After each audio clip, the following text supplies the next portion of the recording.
I am going to rank every monetization method faceless Instagram pages are using right now to turn views, followers, and attention into actual income. And I'm not ranking these based on what sounds good on paper. I'm ranking them based on three things. How much money can they realistically make, how easy they are to set up, and how sustainable they are once your page actually starts growing. Because here's the truth. Some monetization methods look amazing because they're easy to start, but they barely make any money. Some methods can make real money, but they completely depend on the algorithm, brands, or other outside platforms. And then there are a few methods that can turn a simple theme page into a real long-term asset. So by the end of this video, you'll know exactly which methods are worth your time, which ones are decent side plays, and which ones I honestly wouldn't recommend at all. Let's start with one of the easiest ones to understand, clipping. Clipping is when you post content from specific creators, campaigns, podcasts, people, or audios, and then you get paid based on the views those clips generate. Usually this happens through platforms like WAP, Discord servers, or private campaign communities. The process is actually pretty simple. You join a campaign, download or use the raw material that they provide for you, you turn it into short form content, post it on your Instagram page, and then submit the link so they can track the views. From there, you get paid on a CPM basis, meaning you earn a certain amount for every 1,000 views that you generate. Depending on the campaign, that might be somewhere between $1 to $3 per 1,000 views. Sometimes more, sometimes less, but that's a pretty good common range. The reason people like clipping is because it's extremely easy to start. You don't need a huge audience. You don't need your own product. You don't need a complicated funnel. You don't need to build trust for months before making $1. You can create a page, start posting,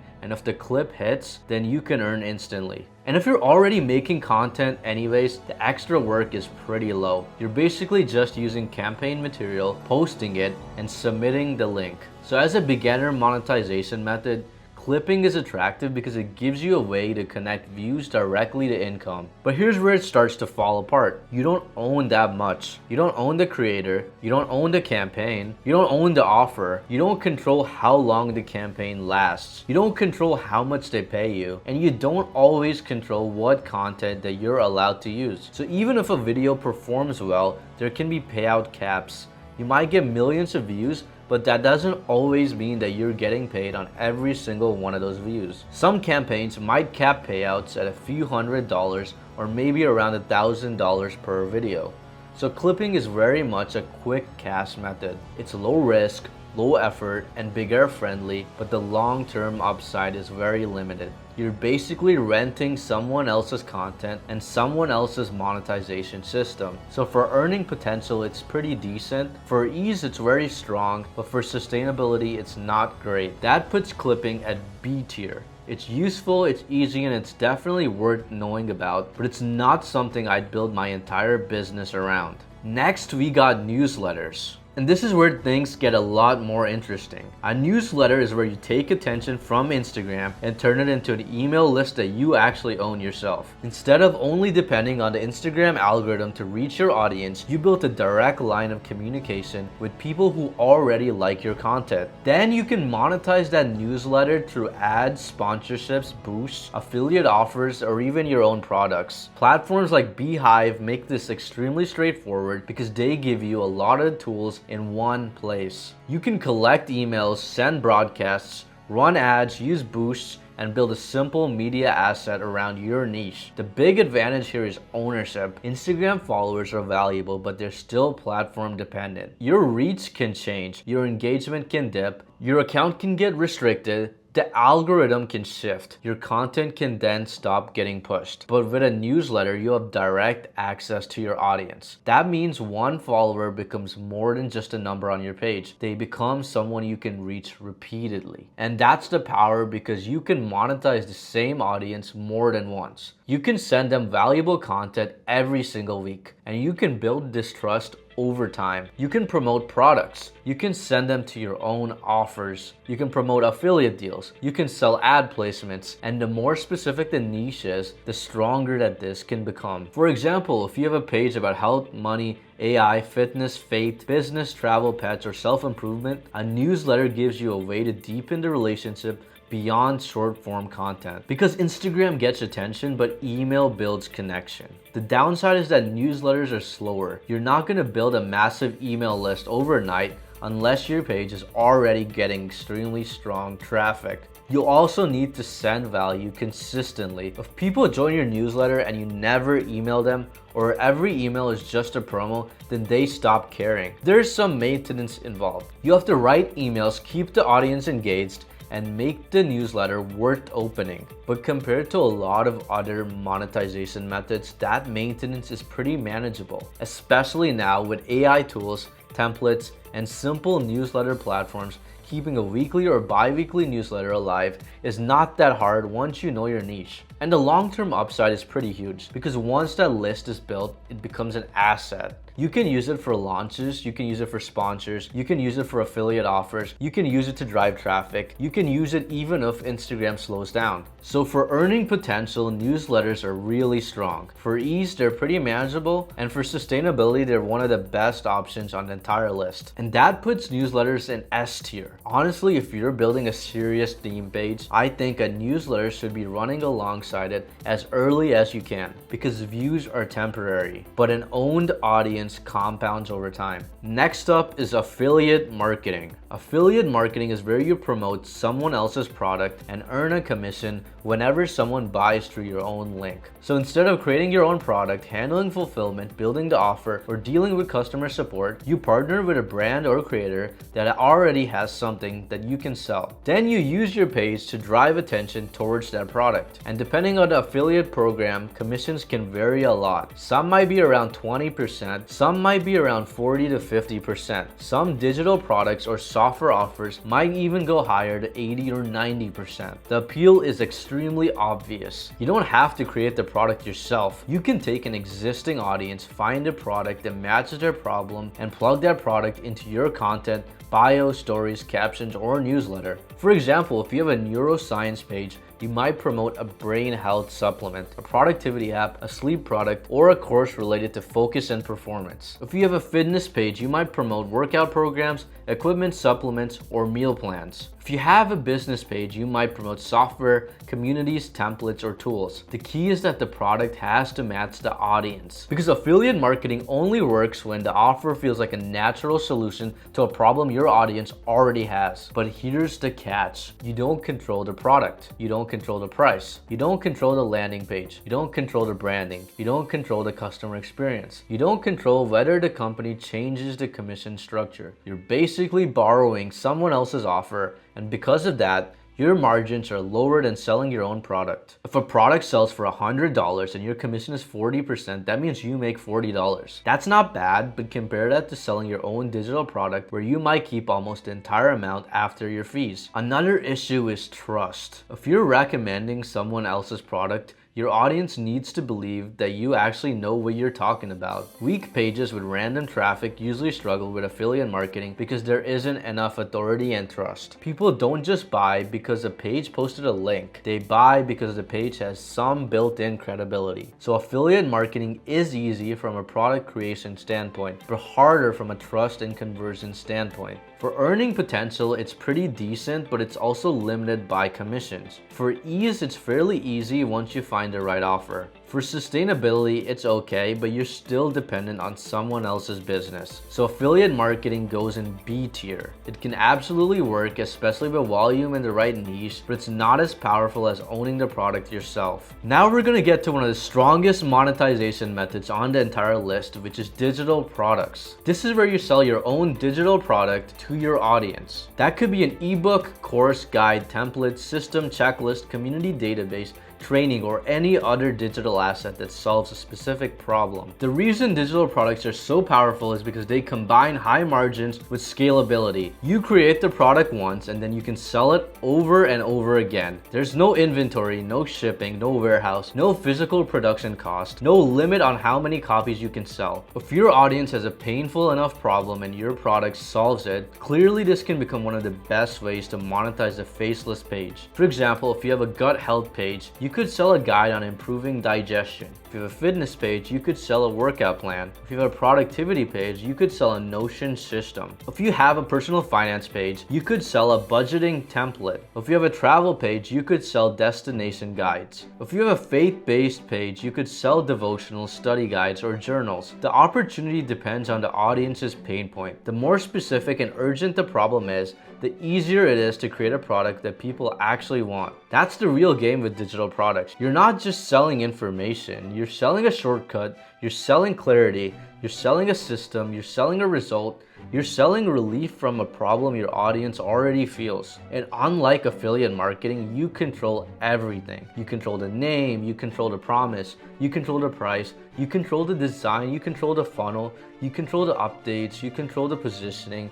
That gives you a lot more leverage. The downside is that you have to create it. You need to understand the audience, validate the idea, build the product, package it properly, and position it in a way that makes people want to buy it. And if the product solves a problem nobody cares about, then it won't sell. No demand means no sales. But the good news is that creating digital products is easier now than it has ever been. With AI tools, research tools, design tools, a simple checkout platform, you can build a genuinely useful product much faster than you could ever before. That does not mean that you should make some low-effort AI product and expect people to line outside of your door to buy it. It still has to be good. But if you know the problem, understand the audience, and use the tools correctly, then you can create something valuable much faster than most people think. The earning potential is extremely high because of the margins and scale. The ease is medium because there's real work upfront. The sustainability is excellent because you own the asset and you can improve it over time. So digital products are an easy S tier, and they become even stronger when you combine them with newsletters, because your Instagram page gets attention, your newsletter builds trust, and your digital product gives that trust somewhere to convert. That combination is where a faceless page starts to become a real business. Up next, we got flipping pages. This is where you either buy a smaller Instagram page, grow it and sell it for more money, or you start a page from scratch, build it up, and then sell it later. The model is really simple. Acquire attention, increase the value of the asset, then finally you need to exit. You can do this by improving the content strategy, increasing engagement, growing the follower count, cleaning up the branding, or positioning the page in a niche where buyers see value. On paper, this sounds great. You build a page, sell it, and collect a lump sum. And there are people who have made good money doing this. Some pages sell for a few $1,000s. Some sell for tens of thousands. And in rare cases, large media assets can sell for millions. So there's real upside to this, but the method has a lot of problems. Number one, and first of all, it's not reoccurring. Once you sell the page, the income is done. You have to go find or build another page, grow it again, and find another buyer. So instead of building monthly cash flow, you're constantly chasing the next flip. Second, you need to be good at growth. If you can't consistently grow pages, then flipping becomes risky. You might buy a page and fail to improve it. You might start a page and struggle to scale it. You might grow the followers but fail to increase the actual value you provide. Third, you need buyers. And that part is not always predictable. Just because you have a page with followers does not mean someone will automatically pay a great price for it. The niche matters, the engagement matters, the audience quality matters, the monetization potential matters, the buyer demand matters, and on top of that, this space can be sketchy. There are scams, fake buyers, fake screenshots, chargeback issues, account transfer problems, and all kinds of messy situations if you don't know what you're doing. So while flipping can make money, I don't see it as the best long-term play for most people. Because if you know how to grow a page, you're usually better off learning how to monetize it properly instead of selling it too early. A page that makes a few $1,000s once is pretty nice, but a page that makes a few $1,000s every month is much better. So for earning potential, flipping is pretty decent. For ease, it's not that easy because you need a growth skill and a buyer skill. For sustainability, it's pretty weak because every flip resets the game. That puts flipping in C tier. It can work, but I usually wouldn't recommend it as your main monetization strategy. Next up, we got bonus programs. This is where platforms like Insta or Facebook pay creators directly based on their content performance. So instead of making money from brands, products, newsletters, or affiliate links, you're getting paid by the platform for the views that you're generating. Examples include Reels bonus programs, Facebook monetization programs, creator fast track style incentives, and other platform payout systems that come and go over time. The appeal is pretty simple. You post content, the content gets views, the platform pays you. And that's about as straightforward as monetization can ever get. And because you're already posting anyways, there isn't much extra work that's really involved in this. You don't need to create your own product, you don't need to close brand deals, you don't have to write emails, you don't have to build a funnel, you don't have to manage customers. If you qualify, it can become easy side income. But the problem is reliability. These programs are often limited by country, account eligibility, invite status, niche, content type, and platform rules. You might qualify or you might not. You might get invited or you might not get invited. You might earn one amount this month and a totally different amount next month. And even when you do get paid, the CPMs are usually not life-changing. You might get millions of views and only earn a couple $100s off of that. That's still cool, but it's not the same as owning an offer, selling a product, or closing a serious brand deal. The other issue is that you're completely dependent on the platform. If the program changes, then your income changes. If the platform removes the program, then that income disappears. So I look at bonus programs as a nice bonus, but not a real business model. The earning potential is decent, but not amazing. For ease, it's very high if you qualify. For sustainability, it's questionable because the platform controls everything. So bonus programs go in A tier. They're better than a lot of methods because they're easy and they can add real side income, but I would never rely on them as the foundation. Next, we got gifts. And honestly, this is barely worth spending much time on. Gifts are when viewers voluntarily send you money, tips, donations, or live gifts through their platform. You've probably seen this before while scrolling through Reels or watching live content. Technically, it's a monetization method and technically it can make money, but realistically, for most faceless theme pages, it's not a serious business model. The only real advantage is that it's easy. There's almost no setup, there's no product, there's no offer, there's no fulfillment, there's no sales process. If people send gifts, then great. But the problem is that people usually don't. And when they do, the amounts are very tiny. You might make cents, you might make a few dollars here and there. Maybe you get lucky here and there too, but it's unpredictable, low intent, and not something that you can build around. There's no real leverage here. You're basically hoping that viewers feel generous enough to send something. That's not a strategy, that's just a nice surprise. So for earning potential, gifts are extremely low. For ease, they're very easy. For sustainability, they're basically not sustainable at all. That puts gifts in D tier. It might make extra pocket change for you, but it's not a real monetization plan. Next up, we got brand logo placements. This is similar to clipping, but instead of posting a specific creator or audio, you subtly place a brand's logo inside your content and get paid based on the views. So a brand might pay you to include a small presented by logo, a watermark, a corner placement, or a subtle visual mention inside of your reels. The reason this works is because it does not interrupt the viewer experience as much as a full promo. A regular brand promo can sometimes feel extremely obvious. The audience know that they're being sold to, but a logo placement can feel much more native. It's there, but it doesn't completely take over the content. For example, if a basketball page has a small sponsor logo in the corner of every reel, the content still feels like basketball content. The brand gets exposure and the page gets paid. The viewer's experience stays mostly intact. And that's why brands like this. It gives them awareness without requiring the creator to stop the content and do a full ad read. But the downside is that you're still dependent on the deal. You need brands that actually want logo placement in your niche, and not every niche has great opportunities. Some niches have tons of brands willing to pay for visibility. For example, AI, tech, finance, sports, fitness, and business can have strong sponsored demand, but other niches might not have as many obvious logo placement opportunities. Another issue is brand fit. Some of these brands that pay you for these placements might not be brands that you personally want on your page. For example, let's say gambling, betting, or certain financial platforms might pay well in some niches, but not every page owner wants to promote that. And if the brand does not match your audience, the placement can feel off. So while logo placement are easy to fulfill, they're not always easy to secure. Once you have the deal, the work is pretty simple. You place the logo in your content, post, and then you get paid based on agreed structure. But getting the deal is the harder part. The earning potential is pretty decent. For ease, it's high once the deal exists. For sustainability, it's not amazing because campaigns can end, budgets can run out, and brands can move on. So brand logo placements go in B tier. They're a solid monetization add-on, but they're too dependent on outside deals to be the main foundation. Next up, we got services. This is where you use your page as an authority to sell a service. That service could be content creation, editing, consulting, page growth, social media management, coaching, digital design, lead generation, or anything else your audience might need. The big advantage here is high ticket potential. Unlike gifts or platform payouts, services can make real money from a small number of clients. You don't need a massive audience if your page attracts the right people. If your content proves that you know how to solve a specific problem, some people will pay you to solve it for them directly. For example, if you run a page about Instagram Cloud, you could offer growth consulting. If you run a page about short form content, you could offer editing or content strategy. If you run a business page, you could offer lead generation, branding, or marketing services. If you run a fitness page, you could offer coaching.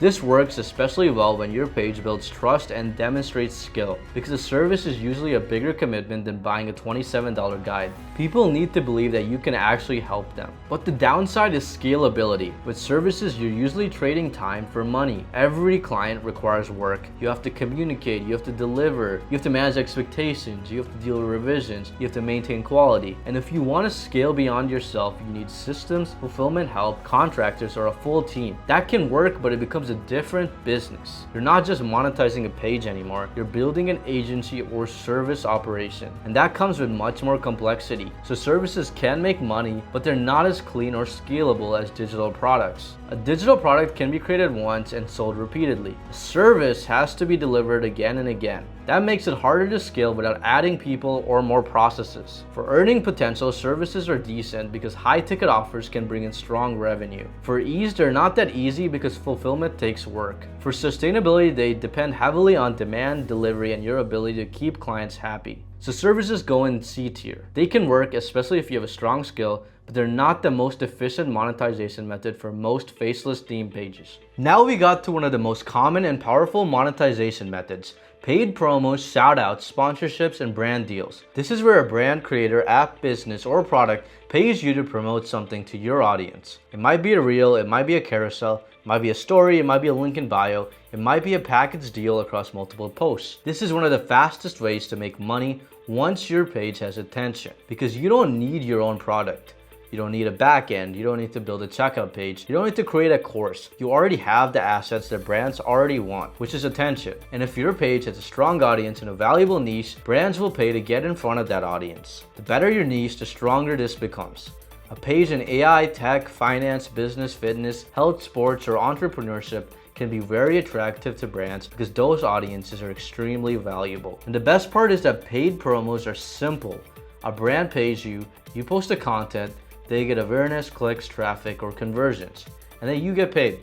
That simplicity is why this method is so popular. But there's a few problems with this. First one is that you don't fully control demand. You can build a great page, but you still need brands to want to have access to your audience. Second, overdoing promos can actually damage your trust. If every other post is an ad, then your audience is going to notice this. Engagement can drop, credibility can drop, the page can start feeling less valuable. So you have to be very selective. The best promos are the ones that actually match your niche and feel useful to the audience. If you have a health page, then promote something health related. If you have a business page, promote something business related. If you have a tech page, promote a tool your audience would actually care about. Promos that are a bad fit can make quick money, but they can also hurt the page long term. The third issue is consistency. Some brand deals are one-off. You get paid once, post once, and that's it. Other deals can become monthly partnerships where you post a certain number of times and get paid consistently. Those are much better, but you can't always rely on them. Even with that said, paid promos are still one of the strongest methods because they're so universal. Almost every niche has some form of sponsor opportunity once the page gets big enough and the audience is clear enough. And as short form attention becomes more valuable, brands are gonna keep spending money with pages that already know how to capture it. For earning potential, paid promos are strong. For ease, they're very easy once your page has attention. For sustainability, they're good, especially if you can secure repeated sponsors. That puts paid promos in S tier. They're simple, powerful, and one of the fastest ways to turn a faceless page into income. Last but not least, we got physical products. This is where you sell something tangible to your audience. This could be merch, apparel, supplements, tools, accessories, journals, posters, equipment, or any physical product that matches the niche of the page. For example, a religious page might sell hoodies, shirts, or bracelets with religious-inspired branding. A fitness page might sell equipment or supplements. A pet page might sell pet products. A productivity page might sell planners or desk accessories. A travel page might sell travel gear. The reason physical products can work is because they have high perceived value. People often understand physical products instantly. They can see it, they can wear it, they can hold it, they can use it. And that makes the purchase feels more concrete than a digital download. Physical products can also strengthen the brand. If someone buys a hoodie from your page and wears it, they're not just buying clothing, they're also identifying with the message, community, or aesthetic behind the page. And that can be powerful when the brand is very strong. But physical products are much harder than digital products. The margins are way lower. You have production costs, you have shipping, you have inventory or print-on-demand fees, you have customer service, you have returns, you have design work, you have quality control. Now with tools like Printify and Printful, it makes it easier because you don't have to hold inventory or ship products yourself. With print-on-demand, someone places an order, the supplier creates the product, and they ship it out. That makes physical products way more accessible than they used to be, but there's still a trade-off. Print on demand usually cuts into your margins. And because it's easy for other people to launch merch as well, then you need strong branding to stand out. A basic logo slapped on a hoodie usually isn't enough. Your audience needs to feel connected to the brand messaging or the identity behind the product. That's why physical products work better in some niches than others. Fitness, sports, pets, lifestyle, and identity-based communities can do well because people like buying products that represent who they are. But in other niches, physical products might feel forced. So for earning potential, physical products are pretty decent. For ease, they're harder than most methods on the list. For sustainability, they're somewhat in the middle because they can work, but they require consistent branding, marketing, and product development. That puts physical products in B tier. They can be a solid option, especially for strong lifestyle or identity-based pages, but they're usually not as clean or scalable as digital products. So here's where everything lands. S tier, newsletters, digital products, and paid promos. These are the strongest overall because they either build an owned asset, give you high margin scalability, or let you monetize attention directly with serious sponsored demand. A tier is bonus programs. It's very easy and useful if you qualify, but too platform dependent to fully rely on. B tier is clipping, affiliate marketing, brand logo placements, and physical products. All of these can work, but each one has a clear limitation. Either you don't own enough, the margins are lower, the deals are inconsistent, or the logistics are way harder. C tier is flipping pages and services. Both of them can make money, but they're either not reoccurring enough or too tied to active work and fulfillment. D tier is gifts. It's easy to enable, but not a real monetization strategy. The big lesson here is very simple. The best monetization methods are the ones that give you either ownership, leverage, or repeatable monthly income. That's why newsletters and digital products are so powerful when they work together. A page gets attention, the newsletter owns the relationship, the product captures the value, and paid promos are also strong because once you have attention, brands will pay to borrow it. So if I were building a faceless Instagram page from scratch, I would not just chase followers. I would think about the monetization path from the beginning because views are nice, followers are nice, but if you don't know how the page is going to make money, you're just collecting attention without a plan. Let me know in the comments whether you agree or disagree with this tier list and which monetization method you think is the most underrated. And with that being said, thank you for staying until the end. I hope you got value from this and I'll see you in the next one.